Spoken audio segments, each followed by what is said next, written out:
Karma.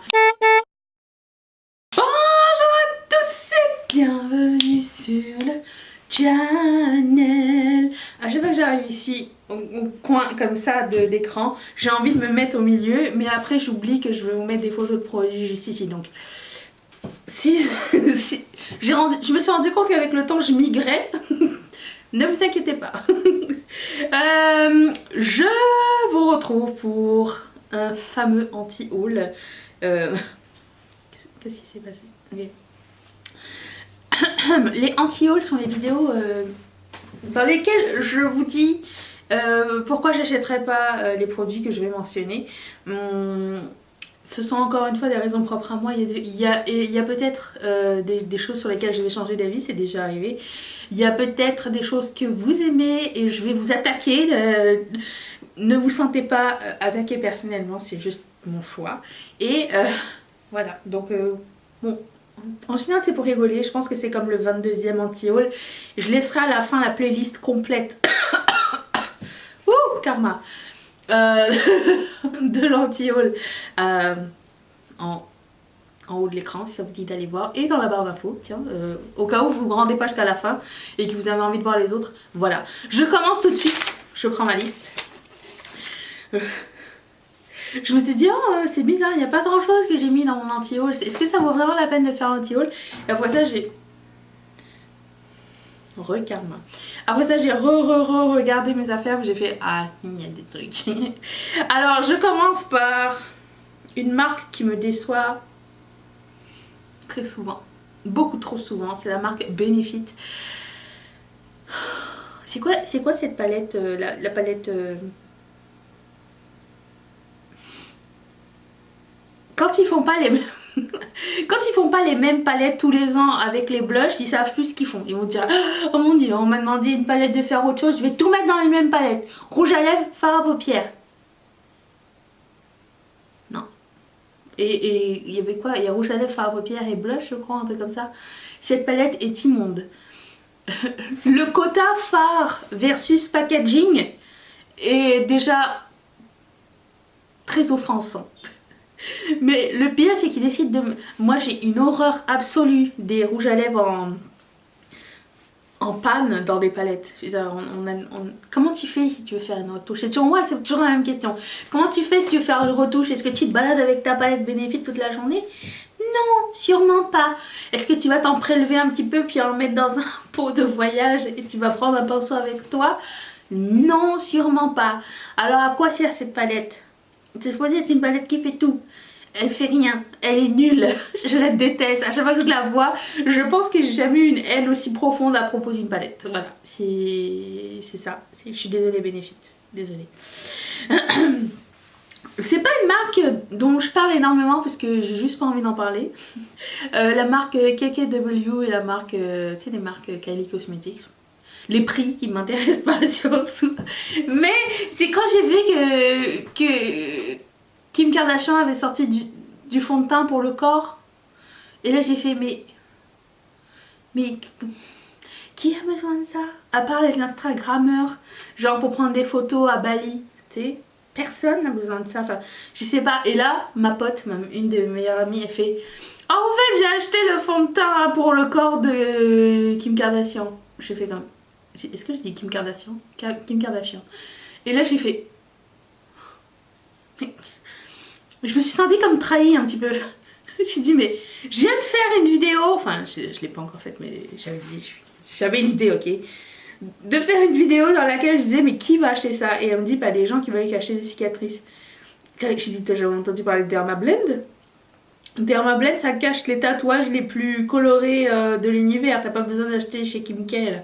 Et en plus si je ne m'abuse, je pense que Kim K c'est beaucoup trop glowy pour cacher une cicatrice de façon naturelle, que Dermablend c'est fait pour les professionnels. Donc je reste à quoi ça sert, pour qui est le public cible.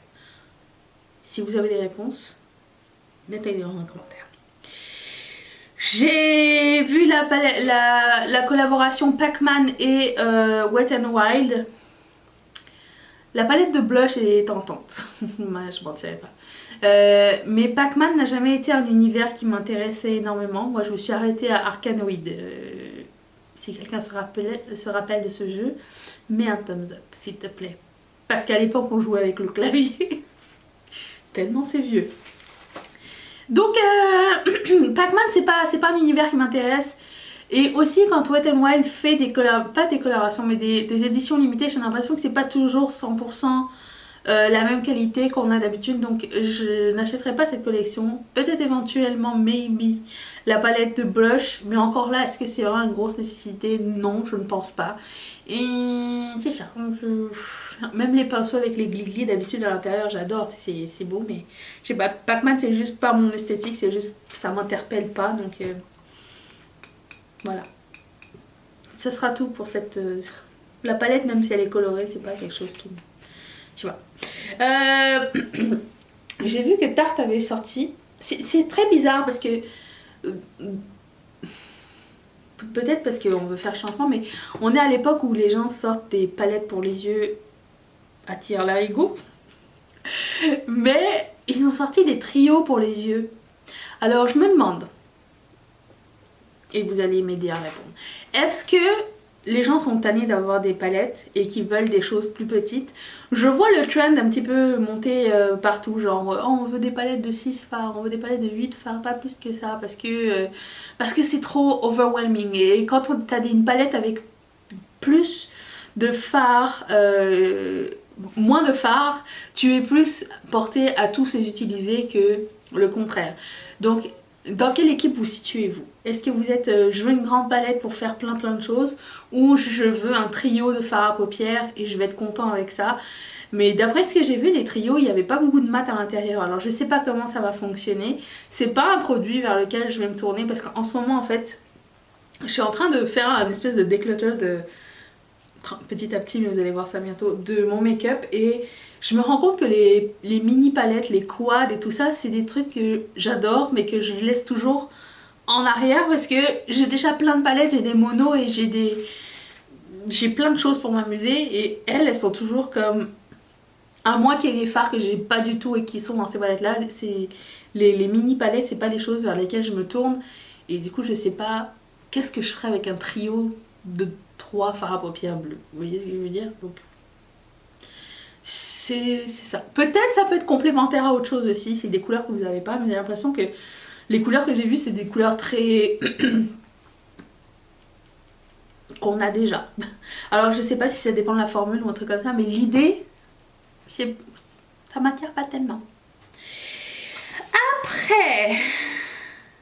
beaucoup de personnes m'ont tagué sur cette photo. La palette en forme de glace, ça s'appelle la Gelateria palette de Unique Beauty. Je vais vous dire pourquoi je ne l'aime pas. Il n'y a pas assez de fard à l'intérieur pour... La même chose avec le Benefit. C'est que quand la palette est énorme et qu'à l'intérieur il y a 5 fards, tu te dis mais à quoi ça sert d'avoir ça à la maison? Ça sert absolument à rien. C'est pas un cadre, c'est pas un plateau, c'est pas une assiette. Ça sert à quoi d'accumuler autant d'espace?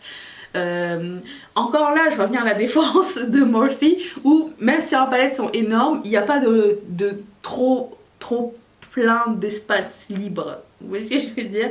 Toutes les soies, c'est utilisé. Et il y a beaucoup de choix à l'intérieur. Certes, ça prend beaucoup de place, mais ça prend beaucoup de place pour une raison. Tandis que ce genre de palette, c'est pas quelque chose que je trouve justifiable, et du coup, j'ai pas envie de l'acheter. Les couleurs...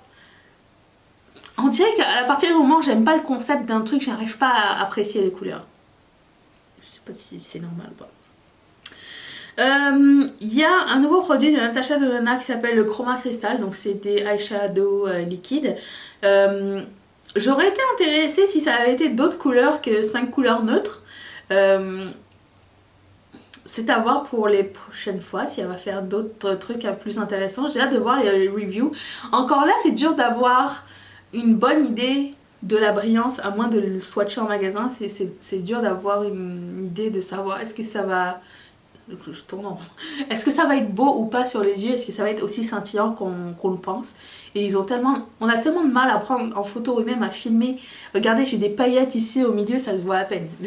Mais pourtant c'est des gros chunks de paillettes. L'idée est bonne, Le prix est moins bon. Disons que c'est quelque chose que j'achèterais si c'était un VIP sale. Il y avait une promo, un truc comme ça. Mais les couleurs sont des couleurs pas très intéressantes encore pour moi. Je suis désolée Buxom, mais je vais devoir te mettre dans un anti-haul. Et pourtant tu sais que j'adore tes gloss. J'ai pas encore essayé le fard à joues, mais c'est dans une liste un jour. Qu'est-ce que c'est que ces palettes? Ils nous ont ressorti la Naked Cherry et la Naked Hit. Pourquoi on n'en avait pas besoin? Parce que, en fait, je sais pas si vous le savez, parce que j'avais regardé un autre anti-haul, une fille qui en avait mis un, qui avait mis ces palettes là dedans, et je me suis dit, ouais, c'est vrai. Puis dans sa vidéo, elle dit, ouais, mais Buxom a jamais fait de fard à paupières, pourquoi il commence par ce genre de palette? Mais Buxom fait déjà des fards à paupières, et ils font des palettes que tu crées toi-même, donc tu peux choisir les fards à paupières, il y a des stands où tu peux concevoir ta palette toi-même. Et c'est juste que le hype a été comme très bref il y a plusieurs années, je pense 3 ou 4 ans, et que plus personne n'en a jamais reparlé, mais le stand est toujours là.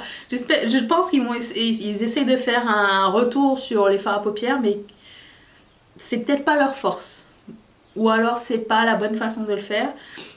Mais du coup ces deux palettes là ne m'intéressent absolument pas. Voilà, c'était ça que je voulais dire. Stila va sortir des liquid eyeshadow un petit peu comme les glitter eyeshadow, je me rappelle plus c'est quoi le nom, les très connus là, ceux qui sont beaux, mais version mat. Je sais pas si je paierais 36 $ pour un eyeshadow liquide mat. J'ai l'impression que c'est juste une recette pour une catastrophe en fait. Pour moi, le mat, ça se travaille en poudre. Après, je veux juste avoir tort, ok? Vous me direz si vous avez des expériences différentes. Mais j'ai l'impression que si c'est vraiment mat, on n'a pas assez le temps de le travailler si c'est en liquide. Qu'en pensez-vous? Du coup, j'ai pas envie d'investir 36 $ dans un liquide mat. Voilà. Donc je suis pas très attirée par cette collection. Dites-moi ce que vous en pensez. Je vous laisse la playlist de tous les autres anti-hauls ici. Je vous laisse mon visage ici si vous n'êtes pas encore abonné. Si ça vous a plu, mettez un like, ça fait toujours plaisir. Un thumbs up, un pouce qui fait comme ça. Et je vous retrouve très bientôt pour une prochaine vidéo. Je vous remercie, je remercie toutes mes marraines et tous les parrains de sponsoriser cette chaîne. Je vous retrouve très bientôt. Et je vous fais de gros bisous. Bye!